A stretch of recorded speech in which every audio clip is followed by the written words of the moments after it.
stand next to each other, twins. Catherine, stand next to Jamie so I can take a picture of you in your geeks shirts. No, be still. Wait. This is the only video I have of my mother. Her face never appears, but her voice is enough to take me back. I can see her with me, a fuzzier version of her, one sick and pale in bed. I can smell her coconut shampoo and feel the whisper of her touch. I run forwards, desperately trying to reach her this time. I am never early enough. She always fades as the video ends, and I am left looking at my reflection on a cell phone screen. Similarly, Charlotte Wells' Aftersun begins with splotchy, oversaturated camcorder footage of a memory. A young girl named Sophie records her father, Callum, dancing on a sun-bleached porch. She turns the camera to avoid his awkward moves, showing the audience a toothy and excitable smile. The moment is contained and joyful, an archive of innocence. That is, until you realize someone is watching. Their figure is reflected in the footage, still as they observe the two interact. As Sophie questions her father about his birthday, the figure leans forward, pausing the footage. It is later revealed that this adult is Sophie, now the same age as her father, curious about who he was before he died. The film follows their last vacation together, restructured based on their contemplations. Central to these reimaginings are his touch upon her skin, objects, and the camera. By tethering memories and touch together, Aftersun offers not only its characters a sensory reimagining of the past, but its audience. While the visual appearance of Callum and Sophie is the catalyst for adult Sophie's reflection, their physical connection propels her to recontextualize her late father and come to terms with her grief. Photography and video are powerful for capturing ghosts and allowing us to look back on what is lost. Sophie's primary source of contact with her father is through visuals. She sees snapshots of their vacation in minute details such as his rumpled shirt and her braided hair. The concern with images, however, is that they cannot provide the entire memory. In Memory of Touch by Laura Marks, she states that senses that are closer to the body, like the sense of touch, are capable of storing powerful memories that are lost to the visual. The Callum and Sophie's footage is carefree and goofy. The real Callum was a series of worn strings threatening to unravel under any circumstance. Touch, on her skin and the world around them, is the only way to access the real him. One such moment is when Sophie and Callum visit a carpet shop. As he reminds her every rug has a particular story, he traces the patterns of the tapestry with his hands.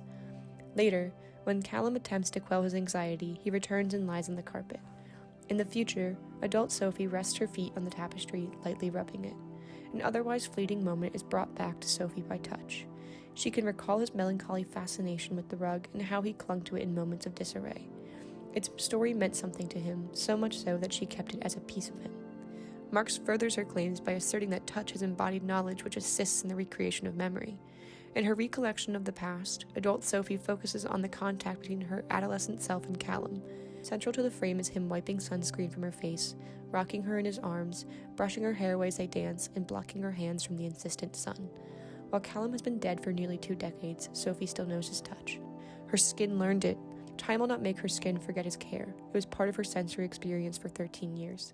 She is so dependent on this point of contact, it is her way of finding him in a liminal space. She imagines herself as an adult seeing him, reaching out and grasping his body. She communicates her grief and understanding through touch. She feels him one last time, his despair and love, and lets go. Sophie is not the only one impacted by the sensory experience of touch. The audience reacts to its own embodied knowledge alongside her. When I saw Aftersun, as Sophie discovered her father through contact, I felt my hands twitch with recognition. My skin had also lost a parent in the warmth of their presence. I felt my phantom hold my hand and embrace me during the film. I wasn't sure how to explain this occurrence until I read With Skin and Hair by Siegfried Krakauer. In this piece, he explains that the material elements that present themselves in film directly stimulate the material layers of the human being, his nerves, his senses, his entire physiological substance. In the real world, our mouth waters when we smell food and our ears ring after a crash. These responses are encoded and awakened when watching film. Our bodies respond to the bodies on screen, recognizing their actions. Aftersun is no exception. The sensory interactions between Callum and Sophie incite a reaction from the bodies of the audience.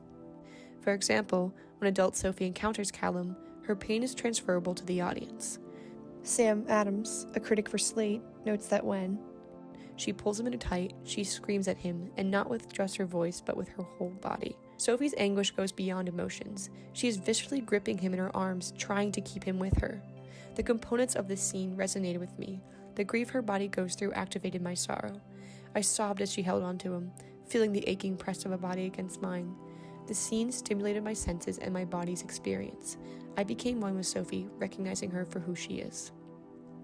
Aftersun complicates the film-going experience. It engages with our bodies, asking us to feel alongside its characters. Sophie's despair, and our understanding of it, depends on the memory of touch. In Vivian Sobchak's essay, What My Fingers Knew, she claims that the film experience is meaningful not to the side of our bodies, but because of our bodies. Films like Aftersun are imperative because they attempt to resonate with all parts of our being. They recognize the placement of our bodies in film-going and interact with it, creating layers of sensation. Sophie uses touch within the film to replicate her memories, and we use her touch to trigger our own. We are all giving and taking from each other. Aftersun was the most impactful encounter I've ever had at the cinema because of my body. For the first time, I could feel and hear my mother from beyond the grainy footage. For just a brief moment, I could reach her in the past and remember who she was.